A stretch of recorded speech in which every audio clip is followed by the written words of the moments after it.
Ганчеки и приятели на нумизматиката. Днес ще ви представим една книга, съставена от Кирил Божилов. Шарени хартийки на издателство Народна младеж, библиотека Ключ. Това е видимо една стара ретро книжка, интересна за колекционерите на банкноти.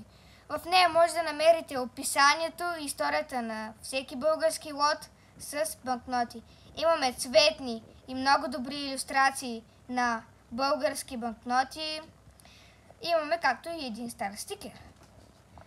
Народна младеж, издателство на ЦК на ДКМС. Документално четиво за старите български банкноти на Кирил Божилов. Интересна стара книжка. Рядко излиза на добра цена да се купи. Видими забележки могат да се видят. И е била на цена от 85 стотинки.